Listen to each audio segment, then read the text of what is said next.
We were actually getting ready for the 6:30 show, and then all of a sudden we just saw a huge plume of black clouds erupt. What we do know, a 30-year-old male found dead inside of a home here in the 1100 block of Emerald Stone. Police are talking to a number of witnesses they believe were in the area of the time this all went down. Thankfully, no one was injured during this morning's robbery. From the time they first arrive on scene, this air rehab unit can be set up within a matter of 10 minutes, containing water, Gatorade, fans, and other equipment to help those firefighters battle the flames of the fire. I want him to get one. That's a three. Yes. Gary Officer Nettleton is being remembered as a warrior by both his Metro officer and his comrades in the Marine Corps. And oh my God! I want to know what's going on. Well, Chris, as far as we know, Las Vegas Fire and Rescue just arrived on scene a couple of minutes ago. We were actually getting ready for the 6:30 show, and then all of a sudden we just saw a huge plume of black clouds. One of the organizers about how they've been waiting all day to try and get inside to try to assess the damage, but a number of the business owners were not allowed inside because of that potential gas leak that they were working on trying to cap. So see firefighters starting to push out that smoke a little bit, and it's starting to get a lot closer to where we are. As you can see right now, just a cloud of smoke right now, just completely suffocating this area, just completely turning it black at this point. And to their families, it's a place that's trained people to go out in the community and work, and it's just shocking.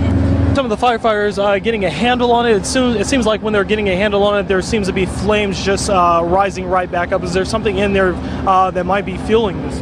Yeah, we don't know what's in there right now. We're talking to the people and we're going to find out. But if it's a thrift store, it's probably got clothing, furniture, a lot of things, a lot of good fuel for a fire. It's just some of the guys you can see at the San Gennaro Fest when you come down here at the Silverton Lodge. Later on this week, the feast runs through Sunday. With me is Dominic Palmieri, who is in charge of all of everything that's going on here. Dominic, I guess just when people come here, what do they need to know? What do people need to be aware of when they come? First of all, guys, good buongiorno, Las Vegas. I want everybody to know we're at the beautiful Silverton Hotel and Casino right off of I-15 and Blue Diamond. We've got the 31st annual San Gennaro Festival going on. There's fun for everybody. There's food, there's free entertainment, there's carnival rides. We have, as a matter of fact, this weekend, Tony Saka and his orchestra. Rumor is Tony Orlando might even come over and say hello to his friends over here. We got Mario and Jenny from America's Got Talent. Sir Elton and Billy are going to be here with the tribute show. Zoe Bowie, Lonnie Besoluccia, and then Rick Fono with the Jersey Boys is going to be coming down as well.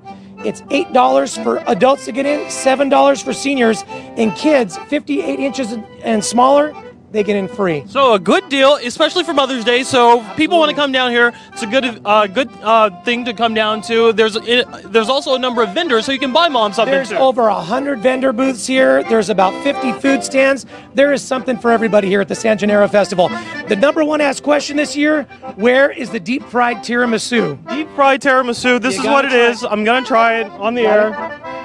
This is available at the giant Fairfix stand, right over on the southwest corner of the festival site. Is that good? That's oh my God, that's good. so I told you. Little chocolate Cabernet wine sauce on top. Give it a little gas with the powdered sugar. It's heaven. You know what? Dominic was telling me that yesterday there was a group that came in here. There's a woman who asked to have deep fried pizza. Deep fried pizza. If you're out there, deep fried pizza, she tried it. She loved the Oreos and she loved the tiramisu. And she said, could you deep fry anything? And said, we'll give it a shot. She came back to the pizza stand, to Enzo's, bought a giant piece of pizza, and we deep fried it. It was amazing. Dominic, thank you guys so much. As we mentioned, the San Gennaro feast going on here at the Silverton Lodge and Casino up until Sunday. We'll send it back to you guys in the studio. Back on June 11th, Metro officers executing a narcotics search warrant shoot and kill 21-year-old Trayvon Cole. I'm not sure if they had the wrong Trayvon Cole or if they just used information that was out there with a gentleman with a similar name. But according to Cole family attorney Andre Largomasino, that's exactly what happened. In the search warrant affidavit, the statement was included that Trayvon Cole, and they put his birthday, 5/31/89, has a lengthy history for sales and trafficking involving arrests. and that's just not a true statement. Metro Officer Brian Yant, the officer who shot Cole, swore under oath all the information in that search warrant was true.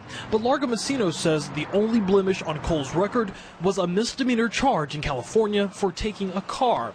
But it's another man from Houston, Texas with the same name that did have marijuana-related charges against him. If they would have spent half an hour looking at publicly available resources, they would know that they were two different people. A coroner's inquest will decide if Yant was justified in killing Cole. Since 1972, only one officer has been found criminally negligent in the fact-finding process many say is flawed and one-sided. With that type of record, no one trusts that process. Activist Wendell Williams says the Cole and Eric Scott cases are raising eyebrows about how Metro conducts business. We've seen a tremendous increase in the number of issues and incidents that are very, very questionable with police.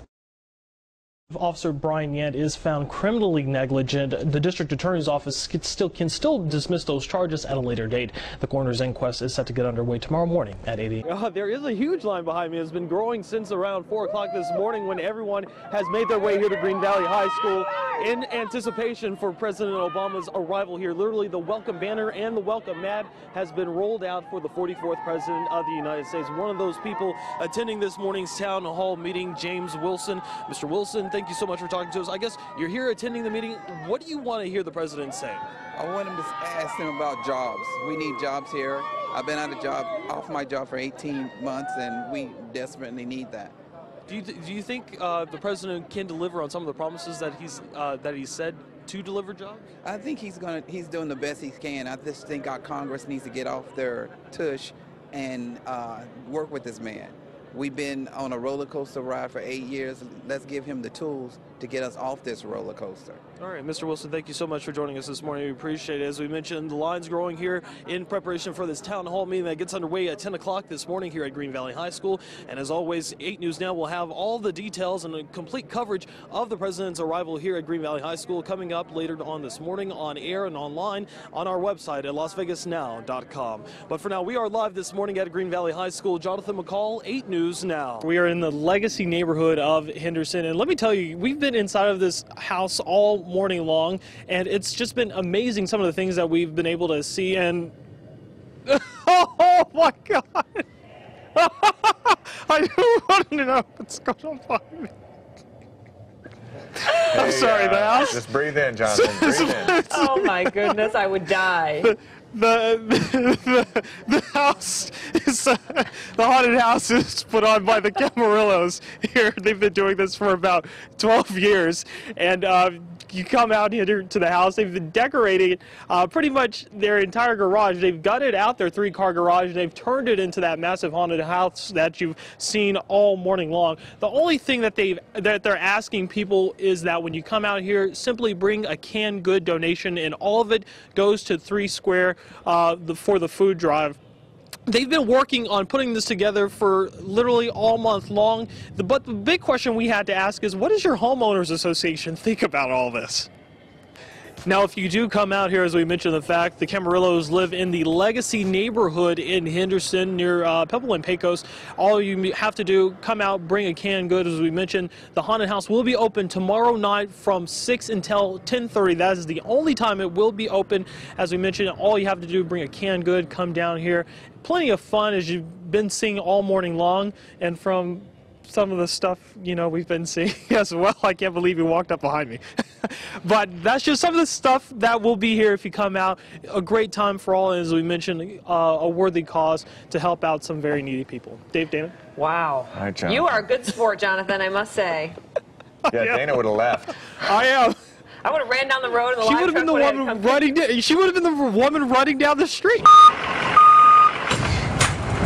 As he prepares for his shift. Okay, we're ready for the day. Nevada medic car driver Zach Ratner Miller waits for his first call of the day. We have a call up to Silver Ridge. It's a rehab that's on Charleston and Torrey Pines. It's not an emergency, but the call is still critical. We transport Mr. Dickerson. We're going to put some Christmas music on, okay? That's because Zach and other AMR drivers are making sure medical patients at Valley nursing homes are home for the holidays by offering free rides. It's joyful for me because I get to take someone home to be with their family, and they get to spend this wonderful holiday with them even though that they've been in the hospital or the rehab for a long time, they can go now and spend quality time with their family. The first stop. Merry Christmas, Sammy. How are you? We're going to be taking you home, okay? You ready? Making sure Sammy Dickerson is home for Christmas. They're happy to be leaving the hospital because of their illness and going home and spending time with their family. As he's loaded into the van, Got to wear your seatbelt, Sammy. Okay? Sammy gives the okay. It's a lifesaver. Sammy's father says having the program allows Sammy more time with friends and family and the chance to relax more at home. Sammy, you're home. Even with the program, Samuel says he's looking forward to the last ride that brings Sammy home for good. We always talk about a final recovery and a place where a time when he won't have to be away from family and friends. Jonathan McCall, 8 News Now. Like many across the valley, it's not that I don't want to pay, it's just that I'm having a rough time right now. Johnny Youngblood has fallen on hard times and is currently facing eviction. With no money for an attorney, he plans to fight alone. Seeing during these times that you can't hire an attorney to actually go in and represent you, that information would be helpful for you to go into court and actually be able to defend yourself. Starting Monday, legal advice will be available to people representing themselves through a new self-help center at the Regional Justice Center. 8th Judicial Civil Court Judge Elizabeth Gonzalez says civil cases involving foreclosures, payday loans, and evictions are boggling down the courts right now. We have about 70% of the folks who are appearing in civil matters in justice court, and that's about 130,000 filings a year, who are representing themselves. With the Regional Justice Center hearing more cases than any other courthouse in the entire country, officials here are hoping that more people will walk into the self-help center to help alleviate an already overloaded court system. The new center will provide access to lawyers, research stations, details on proper filing procedures, and even protocol inside of the courtroom. A mediator will also be on hand to help resolve some lawsuits before they head to trial, giving Johnny Youngblood plenty of ammunition in his fight to keep from being evicted. I'm pretty sure there's a lot of other people that would be interested also, so yeah, I definitely would be interested in getting the information. Jonathan McCall, 8 News Now. If you're placing bets on the latest internet craze, there was a man there who was doing something very inappropriate. Be prepared to see and hear any and everything with Chat Roulette. That was really weird. With the click of a mouse, you're connected to random strangers from all over the world. Those guys from Italy, Holland, Amsterdam. And their web cameras instantly beams you images of things you may or may not want to see. As we tried it for ourselves, we quickly learned that nothing, and I mean nothing, is off limits from this website. First, it was the disgusting. And there's a guy without a shirt on. To the dumb. This isn't too bad. 2 guys playing video games. And even the demented. This guy needed a human foot to cure AIDS. It was all found within minutes of being on the site, but the most disturbing image of them all may be the one that greets you as soon as you step up to the table to play. How can kids as young as 16 have access to those? It's crazy. That's right, you only have to be 16 years old to play, and for some parents, it's a cause for concern. How are they checking to make certain that when you're on there, you are 16 and you're not 12, 13, 14 or younger? We showed mother of 2, Lisa Myers, the website for the first time, and she says it's not something she's willing to gamble on. It's concerning and it's disgusting to know that, some of those, lewd acts like is going on right now. It just randomly pops up and your child can see that. And Gary, these questionnaires have been a huge sticking point throughout this entire trial proceeding. This is actually a copy from one of the jury members seated in the trial in which O.J. Simpson was convicted of armed robbery and kidnapping last year. Simpson's attorney, Yale Galanter, says the answers simply show why Simpson did not get a fair trial. On Thursday, the Nevada Supreme Court ruled that juror questionnaires in the O.J. Simpson case be made public. But Simpson's defense attorney, Yale Galanter, says some of those jurors who convicted Simpson of armed robbery and kidnapping back in 2008 should have never been part of the trial. People would say they had preconceived notions about O.J. Simpson, and then they, weren't kicked off the jury.